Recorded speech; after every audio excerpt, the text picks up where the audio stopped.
Geseënde Kersfees. Mag dit vir jou 'n wonderlike dag wees. As jy saam met vriende of familie is, geniet dit. As jy nie so bevoorreg is nie, mag jy die nabyheid van ons verlosser, Jesus Christus, op hierdie dag beleef. Lees saam met my uit Lukas 2 vanaf vers 15 tot en met vers 19. Nadat die engele van hulle af na die hemel toe weggegaan het, sê die skaapwagters toe vir mekaar: Kom ons gaan reguit na Bethlehem en gaan kyk na wat gebeur het en wat die Here aan ons bekend gemaak het. Hulle het toe haastig daarheen vertrek en Maria en Josef en die kindjie wat in die krib lê, daar aangetref.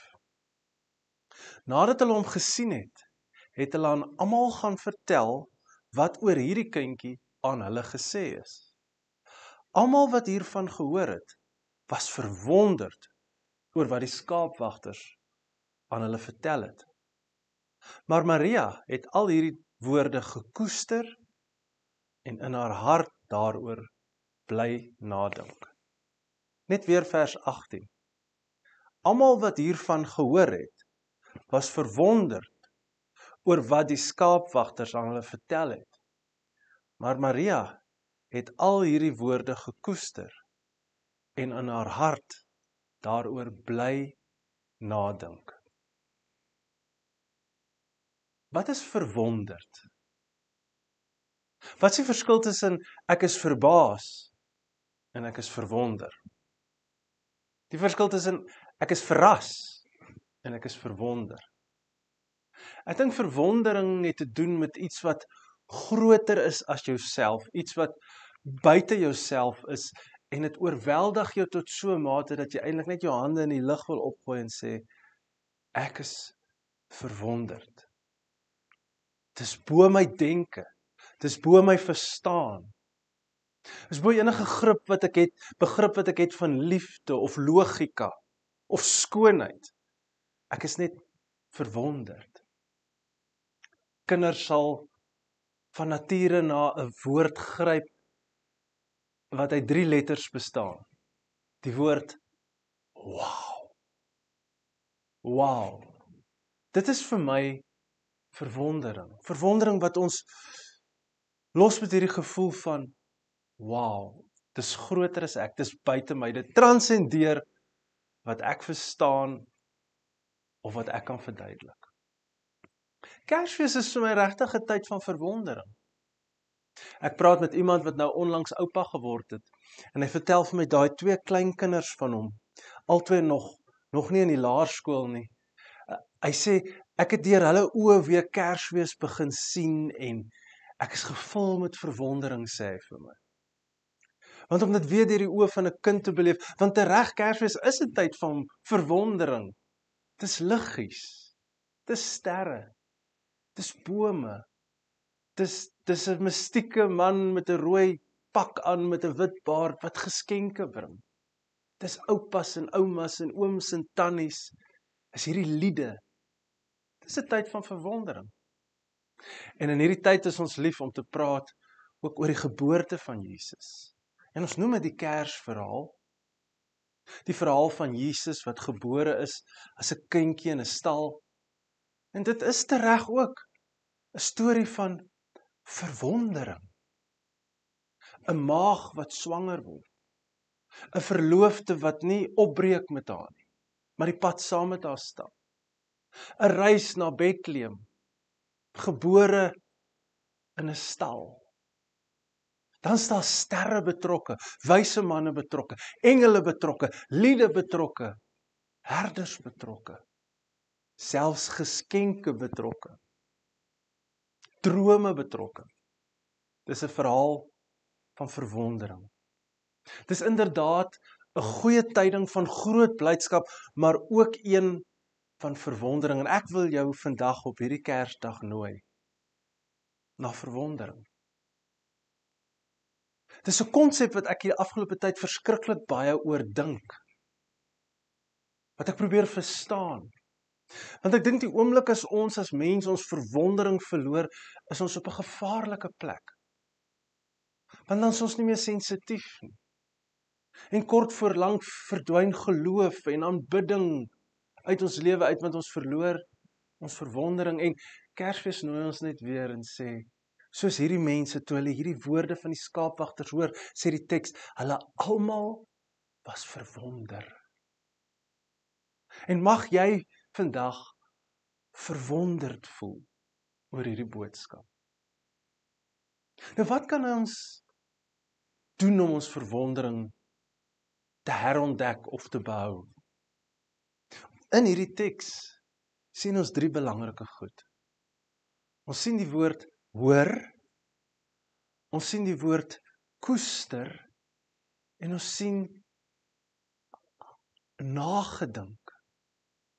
Hulle het dit gehoor, Maria het dit gehoor en ook gekoester en sy daaroor nagedink in haar hart. En ek dink dis 3 werkwoorde wat ons mee kan werk, wat ons kan help om ons verwondering weer te ontdek of ons verwondering nooit te verloor nie. So die eerste gedagte is, hoor die woorde en word verwonder. Wat is die woorde wat hulle hoor? Skaapwagters, sê die Bybel, pas skape op. Skielik staan daar 'n engel by hulle. Hierdie engel sê, ek bring vir julle 'n goeie tyding van groot blydskap. Wat is hierdie goeie tyding van groot blydskap? Hulle sê vandag is daar in die stad van Dawid 'n verlosser gebore, Christus, die Here. 3 woorde. Verlosser, Christus, Here. En dis die bevestiging wat die herders in daardie stal inbring. Hulle sê, het julle gehoor? Hierdie kindjie is nie net 'n baba gebore is nie. Hierdie is net 'n baba wat die laaste tyd julle lewe omver gegooi het nie. Hierdie is verlosser, Christus, die Here. Verlosser, hy gaan die volk verlos. En die engele sê, vandag is daar in die stad van Dawid vir julle 'n verlosser gebore, Christus die Here. Hy gaan ons verlos. Hy gaan kom en hy gaan die prys betaal vir ons sonde, sodat ons ewig kan lewe, en soos ek verlede week gesê het, 'n tipe lewe kan ontdek. Hierdie Zoe lewe, 'n lewe in oorvloed kan ontdek. Hy's verlosser. Maar dan sê ook Christus. Wat beteken Christus? Christus is die Grieks wat van Christos wat beteken gesalfde. Om gesalf te wees. En die Hebreëus praat van die Messiah. Dis gesalfde, met ander woorde, een wat koning is. Want dis konings wat gesalf is. Hy sê, hy's verlosser, maar hy's ook koning. En dan staan derde woord. Hy sê net verlosser en koning nie, hy's ook Here, en dan gebruik die Grieks die woord kurios. Hy is die een wat alle gesag oor alles het. Dit is wat kurios is. The one who possesses all authority. Hy verlos, hy is die koning, maar hy het ook al die gesag. En dis die woorde wat ons moet hoor en wat ek jou na toe wil nooi en sê hoor dit vandag. Dis nie net 'n babatjie in 'n krib nie. Dis verlosser vir my en jou.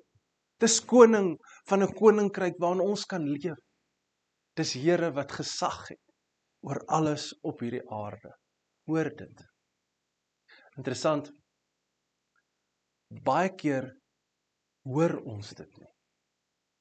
Tussen al die geraas en al die liggies en al die blinkertjies en al die persente hoor ons dit baie keer nie. Dat hy is verlosser. Hy is gesalfde koning en hy is heerser. Hulle praat as hulle praat oor groot word en verantwoordelikheid neem, dan is daar 3 aksies wat sielkundiges lief is om oor te praat. Hulle sal sê jou eerste fase is waking up.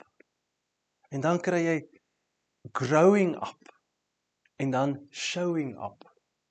Maar die hartseer van baie van ons se lewens, ons het nog nooit regtig eers geontwaak nie. Ons het nog nooit regtig ontwaak en wakker geword en besef, Hier's hierdie groot wonderbare goed rondom ons wat ons moet hoor sodat ons gevul kan word met verwondering. Hoor die woorde en word verwonder. Maar daar's 'n tweede werkwoord. Koester die woorde. Die teks sê maar Maria het die woorde gekoester en in haar hart daaroor bly nadink. Kom ons dink onsself gou vir 'n oomblik in Maria se situasie. Hier kom 'n klomp skaapwagters in. Sy's ongemaklik. Sy het geboorte gegee. En hulle gee vir haar hierdie nuus. Hierdie kindjie. Hy is verlosser, hy's gesalfde, hy's Here. En weet jy wat, hierdie is eintlik die eerste bevestiging wat arme Maria en Josef kry, dat hierdie pad wat hulle gestap het, die moeite werd was. Weet, ons kan net so 'n bietjie terugdink aan hulle storie. Sy word swanger as 'n maag en op die oog af lyk dit buiteegtelik. Ek dink daar's baie oor haar geskinder, daar's baie oor haar gesê. Sy en Josef moes keer op keer deur 'n moeilike tyd gaan. Dan moes sy in 'n laat stadium van haar swangerskap reis om getel te word in Bethlehem, want daar was 'n sensusopname. Ek dink sy het gewonder, was hierdie pad wat ek gestap het die moeite werd, en skielik kom hierdie herders in en hulle sê vir haar, kom ek vertel vir jou, wat het die engele vir ons gesê. En sy koester hierdie woorde in haar hart. Wat is koester? Die Engels gebruik die woord, she treasured. Hierdie woorde het vir haar soos 'n kosbare skat geraak, wat sy gekoester het. Hierdie woorde oor hierdie kindjie het sy gekoester, en ek dink deur haar hele lewe, daar's 'n paar plekke wat ons sien, dat Maria het hierdie goed in haar hart onthou, wanneer daar iets gebeur het. En ek dink wanneer Jesus soos enige seentjie dalk ongehoorsaam of stout was, of as wreedheid met hom gebeur het, selfs die verskriklike van die kruis, het sy hierdie gekoesterde woorde in haar hart gehad. Jy weet, en wanneer ons woorde koester, dan behou ons verwondering. As ons God se woorde ons eie maak, dan behou ons verwondering. Want verwondering is iets wat mens so maklik kan verloor. Want die lewe vat dit by ons weg. 'n Kind is maklik verwonder, maar soos ons almal groter word, word ons minder verwonder. En verloor ons dit tot 'n mate. Die bekende Franse filosoof Paul Ricoeur, hy skryf oor die mens se ontwikkeling, en dan sê hy, as jy as mens begin ontwaak en jy begin waarneem, dan is jy van nature naïef. Jy glo alles. Maar dan kom daar 'n ontnigtering. En daai ontnigtering vat jou na 'n plek toe van skeptisisme, meer analities. Ek wil meer verstaan, selfs meer negatief. Want hierdie naïwiteit van my het ek nou verloor. En ons almal het daai ding, ons praat baie keer in die letterkunde van jy het jou onskuld verloor. Ek sien dit baie wanneer studente teologie studeer. Hulle het hierdie roeping om 'n predikant te word.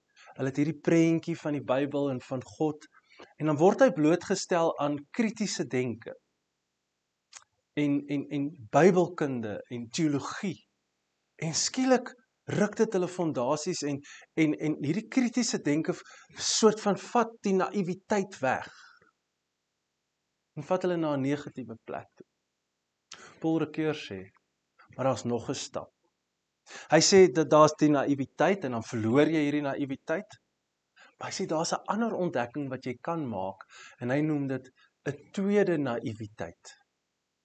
Waar jy sê, ek kies om weer soos 'n kind te glo. Ek kies om weer naïef te wees. Kom ek noem vir jou 'n voorbeeld, baie gepas vir hierdie dag. Jy word groot as kind, jy glo in Vader Kersfees. Iewers raak jy groter en jy verloor daai naïwiteit en jy besef iets rondom Vader Kersfees. Hy lyk darem baie soos oom Ben, of soos daai oom. En besef maar, hierdie is eintlik 'n mite. Hy bestaan nie. Maar wat doen 'n tweede naïwiteit? Jy kies om weer in die wonder van Kersfees te glo. En jy leer weer jou kinders van Vader Kersfees. Dis 'n tweede naïwiteit waar ek kies om weer verwonder te word, al het ek sekere inligting. Dis waar ek kies om iets te koester en nie weg te stoot van my af. En jy word genooi om die woorde van Jesus en die storie van Jesus nie net te hoor vandag en verwondering te beleef terwyl jy 'n Kerslied of 2 sing nie, maar jy word genooi om ook hierdie woorde te koester in jou hart. Maar Maria het nog iets gedoen. Sy het hierdie woorde in haar hart oor nagedink. Sy sê, in haar hart bly nadink. Wat is dit? Dis meditasie, om gereeld oor hierdie te dink. Die groot waarheid van die lewe is, ons is wat ons dink. En ek dink, wanneer ons goed in ons hart begin oordink, dan begin ons lewe te leef vanuit verwondering, en wanneer jy jou lewe vanuit verwondering leef, is daar spontane aanbidding. Dan wil jou lewe net spontaan aanbid. As jy oor verwondering mediteer, begin jy leef vanuit hierdie verwondering. John Ortberg stel dit so, hy sê jy begin halleluja te leef. Jou lewe raak halleluja. Halleluja beteken prys God, prys die Here. Vanuit hierdie verwondering kan jy nie anders as om halleluja te leef nie. In 1741 skryf George Frederick Handel sy bekende werk, The Messiah.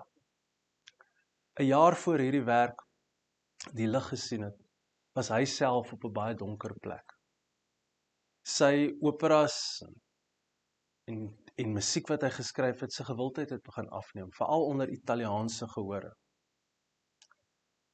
Hy self het baie siek geword en hy het omtrent al sy geld gespandeer om beter te word, om uit te vind wat fout was. En hy word deur 'n Ierse biskop gevra om 'n musiekstuk te skryf oor die profeseë, die storie en die liede van Jesus en Jesus se koms na die aarde. Profeseë van Jesaja, dan die stories uit Matteus en Lukas, en dan ook al die liede wat daar oor hom gesing word. En Handel gaan sit en hy is so geïnspireer en hy begin te skryf 'n 2,5 uur musiekstuk. The Messiah. 260 bladsye van notering van musiek. Hy skryf dit in 26 dae. Hy beleef net hierdie verwondering en hierdie inspirasie. En dan kry jy daardie bekende gedeelte, sy Halleluja chorus. Wat Halleluja, Halleluja.